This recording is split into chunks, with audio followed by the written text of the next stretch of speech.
내용에 나오는 선지자는 바로 예수님이에요. 자, 제목이 이거 아닌데 참된 선지자이신 예수님. 자, 오늘 우리가 배우는 내용은 계속 예수님에 대한 내용. 신앙으로 우리 교리로 말하면 기독론이라고 해요. 자, 예수님 지난 시간에 100% 하나님이시면서 100% 사람이시다라는 걸 우리가 배웠죠. 그렇게 해서 예수님이 참 100% 하나님이신데 우리를 사랑하시기 때문에 사람의 몸으로 이 땅에 오셨다. 바로 그게 성육신이라는 거예요. 그리고 이 사람의 몸으로 오셔서 우리의 죄를 대신해서 십자가에 죽으신 구원의 사역을 이루셨다라는 거예요. 그런데 자, 성경에서는 이 예수님에 대해서 더 구체적으로 이야기하고 있어요. 구체적으로 이야기하고 있는 부분 바로 그리스도라는 표현에 나와 있어요. 자, 그리스도는 지난 시간에 잠깐 전도사님이 알려줬어요. 기름 부음을 받는 자라는 의미라고 그랬어요. 자, 그리스도는 헬라어로 그리스도, 히브리어로 메시아라고 해요. 메시아라는 말 많이 들어봤죠? 네, 기름 부음을 받는 자. 예수님은 이름이라고 했어요. 그리고 그리스도는 그 직분, 바로 기름 부음을 받는 자라는 어마어마한 직분. 자, 그 직분, 그리스도라는 직분은 사람이 할 수 있을까요, 없을까요? 할 수 없어요. 자, 지금도 우리가 살아가고 있는데 어제 전도사님이 기사에서 봤어요. 러시아의 어떤 사람이 예수님처럼 머리 길게 하고, 러시아 사람이니까 좀 백인이겠죠? 예수님 닮았겠죠? 그러니까 예수님 닮았는지 아닌지는 모르지만 그 사람 머리 길고 예수님 같은 옷 입고 자기가 예수님이래요. 자, 그 사람 그리스도 맞나요? 아니에요. 자, 그리스도는 오직 예수님 한 분밖에 없어요. 사람이 그리스도가 될 수 없어요. 그 그리스도 기름 부음 받는 자라는 그 의미 속에 세 가지의 역할이 있어요. 자, 좀 어려울 수 있어요? 그냥 듣고 잊어버려도 되지만 우리가 들어봤냐 안 들어봤냐도 중요해요. 자, 그 세 가지의 역할 중에 하나가 선지자의 역할, 그 다음에 제사장의 역할, 그 다음 왕의 역할이에요. 자, 선지자는 어떤 역할이냐? 우리가 구약 성경 읽어봤죠? 우리 창세기서부터 열심히 성경을 계속 꾸준히 읽고 있어요. 그 성경을 읽으면 선지자들이 꼭 나와요. 자, 선지자들은 무엇을 전달하죠? 우리한테 뭘 알려주죠? 성경의 이스라엘 백성들에게 무엇을 알려주죠? 이 세상을 잘 살아가는 방법, 음식을 맛있게 먹는 방법, 이런 걸 알려주나요? 무엇을 알려주죠? 선지자의 역할은 오직 하나예요. 하나님의 뜻을 알려주는 역할. 그쵸? 그런데 참 대신 정말 진짜 선지자, 바로 예수님을 진짜 참된 선지자라고 해요. 왜 그럴까? 하나님의 진짜 뜻을, 우리를 향한 하나님의 구원의 하나님의 뜻을 제대로 알려주고 몸으로 나타내 보여주기 때문이에요. 그래서 예수님은 참된 선지자의 역할이다 라고 얘기해요. 자, 구약 성경에서는 전도사님이 이 얘기를 안 했네요. 자, 그리스도라는 의미, 기름 부음 받는 자라고 했는데 구약 성경에서 선지자가 될 때 그 기름을 이렇게 머리에 기름을 부어요. 그리고 왕이 될 때 기름을 부어요. 제사장이 될 때, 대제사장의 역할을 할 때 기름을 부어요. 그런 의미가 있어요. 그런데 이 세 가지 역할을 다 한 번에 다 하시는 분 바로 예수님밖에 없다라는 거예요.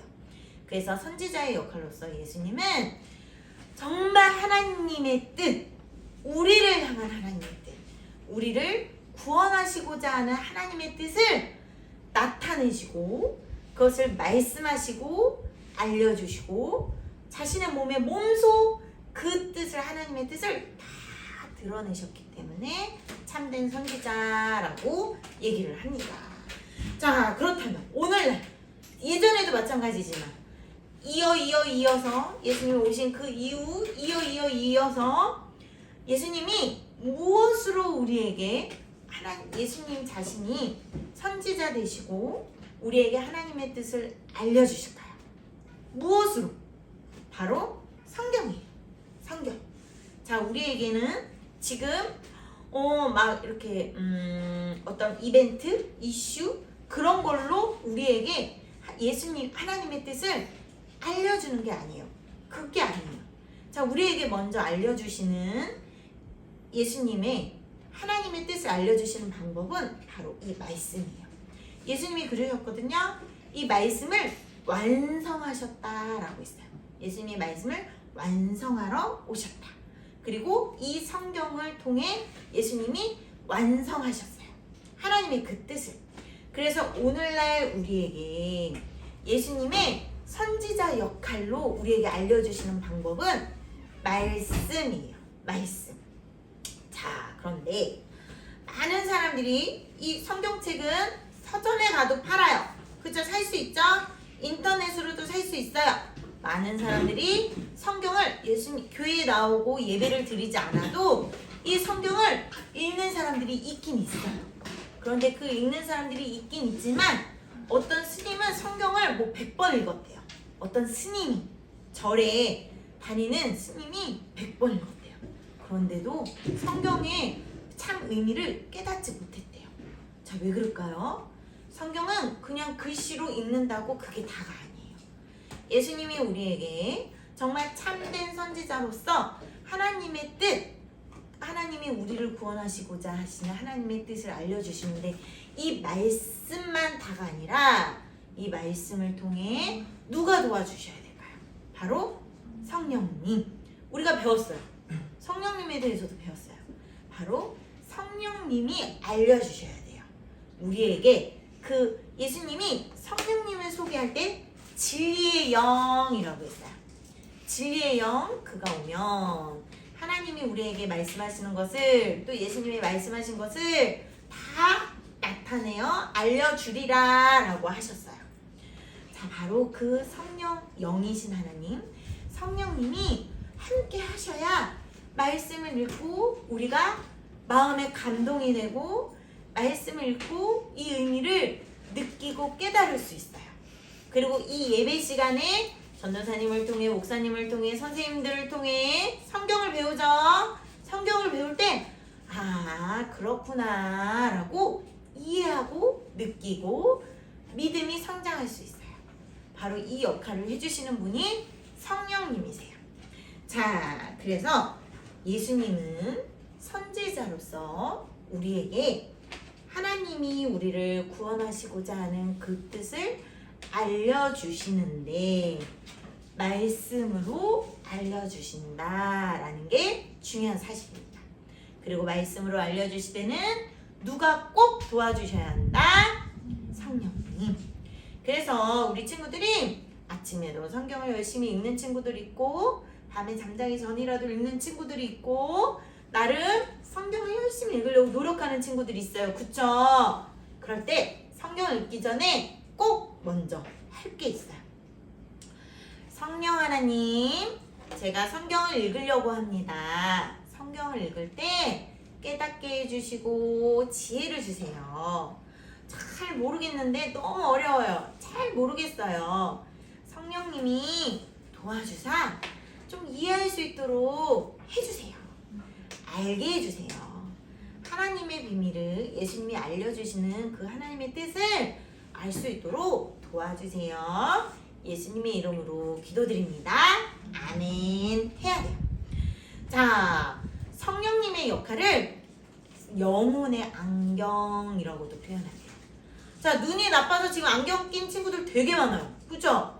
안경 벗으면 글씨 잘 보여요? 안 보여요? 안 보이죠? 맞아요. 그런데 우리가 똑같아요. 성경을 지금 읽으려고 하는데 글씨를 읽긴 읽지만 무슨 뜻인지 하나도 모르겠어요. 꼭 안경을 안 끼고 책을 보는 것처럼 뭔지 모르겠어요. 뭐가 뭔지 모르겠어요. 그럴 때 영혼의 안경을 착 껴야 돼요. 이 영혼의 안경의 역할을 하는 분이 바로 성령님이시래요. 영혼의 안경을 탁 끼면 성경을 읽었을 때 성경이 이런 뜻이구나. 오늘 이 말씀이 이런 뜻이구나 라는 것을 느낄 수 있고 깨달을 수 있도록 도와주시는 말이 바로 성령님이십니다. 자, 그러므로 여러분 예수님께서는 우리에게 말씀으로 알려주세요. 하나님이 우리를 향한 사랑과 구원의 그 뜻을. 우리는 다른 데에 다른 어떤 이벤트, 이슈, 나중에 여러분이 청년이 되고 어른이 되면 찬양 집회도 되게 많아요. 유튜브 보면 뭐 마커스, 그리고 또 뭐 있죠? 전사님이 잘 모르겠네요. 유명한 찬양 집회가 엄청 많아요. 자, 그럼 청년들은 막 거기를 가야지만 예수님의 뜻을 알 수 있다고 생각해요. 거기를 꼭 가서 막 콘서트 같은 막 열광하는 분위기와 감동적인 분위기 속에서 있어야지만 하나님의 뜻을 알 수 있다고 생각해요. 물론 그게 다 하나님의 뜻을, 물론 거기에서 하나님을 향한 열정적인 찬양과 감동이 있을 수 있어요. 나쁜 거는 아니에요. 그러나 우리의 신앙생활에 있어서 그게 다가 아니에요. 우리의 신앙생활에 있어서는 그거는 옵션이에요. 있어도 그만, 없어도 그만. 없어도 되는 거예요. 우리에게 꼭 필요한 신앙생활에 빠지면 안 되는 것, 절대 중요한 것은 바로 성경입니다. 여러분이 성경을 읽어야 돼요. 그리고 여러분이 기도해야 돼요. 아까 전도사님이 알려준 것처럼 성경을 읽고 기도할 때 예수님이 여러분에게 하나님의 뜻을 가르쳐줘요. 가르쳐주는 진짜 예수님의 선지자 역할로 여러분에게 가르쳐줘요. 자, 우리는 예수님이 가르쳐주시는 이 말씀, 하나님이 이 뜻을 가지고 세상을 살아가는 거예요. 꼭 기억하세요. 알겠죠? 자, 링컨, 전도사님이 예전에 링컨 얘기해준 거 기억나요?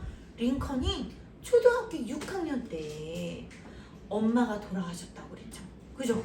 이미 여러분, 요한이보다는 형이겠네. 은서 요한이보다는. 그런데 이미 우리 중학교, 고등학교 친구들은 링컨보다 형님이었어요. 그 당시. 그죠? 링컨은 6학년 때 엄마가 돌아가셨대요. 자, 그럼 얼마나 속상하고 안타까운 일이 많았겠어요. 그런데 링컨의 어머니가 돌아가시면서 마지막 물려주신 재산이죠. 재산이 뭐라 그랬죠? 바로 성경책이라 그랬어요. 자, 왜 그럴까요? 엄마는 정말 세상에서 돌봄을 해주는 엄마는 없을지라도 그 링컨의 인생 전체를 돌봐주시는 분이 누구라는 거예요? 하나님이라는 거예요. 그래서 링컨, 이 하나님의 말씀을 꼭 읽어. 하나님의 말씀을 항상 읽고 기도해. 가까이 해. 엄마는 지금 하늘나라로 먼저 가지만 하나님이 너를 도와주실 거야. 하나님이 너를 가르쳐 주실 거야. 하나님이 너를 지켜주실 거야. 라는 의미로 이 성경을 물려줬대요. 자, 그만큼 이 성경은 여러분에게 꼭 필요한 거예요. 하나님의 말씀을 읽고 기도하는 것은 지금 어릴 때부터, 우리 하늘이도 훈련하고 있어요. 우리 친구들도 훈련하고 있죠. 지금 꼭 지금부터 평생 훈련해야 되는 것입니다. 자, 그럼 기도할게요. 하나님 감사드립니다. 오늘은 예수님의 선지자 역할로서 우리를 향한 하나님의 그 구원의 계획과 구원의 뜻, 우리를 향한 하나님의 그 사랑을 예수님이 직접 알려주시고 나타내 주셨다는 것을 배웠습니다. 그러므로 예수님께서는 오늘날 우리에게도 이 완성된 말씀으로 가르쳐 주시고 또 우리에게 성령님으로 우리에게 가르쳐 주시고 깨닫게 하시고 발견하여 주신다는 것을 우리가 배웠습니다. 그러므로 하나님, 정말 우리가 성경을 읽고 기도하기 원합니다. 성경을 읽을 때 성령님의 가르쳐 주심도 구하고 또 말씀을 읽은 대로 우리의 삶에 적용하고 실천하며 성령님께서 도와주실 것을 기도하기 원합니다. 우리 친구들 정말로 이 성경 붙들고 살아갈 수 있도록 도와주세요. 하나님, 정말 눈에 보이는 어떤 이슈와 이벤트를 따라가는 것이 아니라 이 말씀 가운데 하나님의 생명이 있고 예수님이 우리를 향한 사랑이 있음을 우리가 발견하고 고백하고 예수님을 따라 살아갈 수 있도록 도와주세요. 감사드리며 예수님의 이름으로 기도드립니다. 아멘.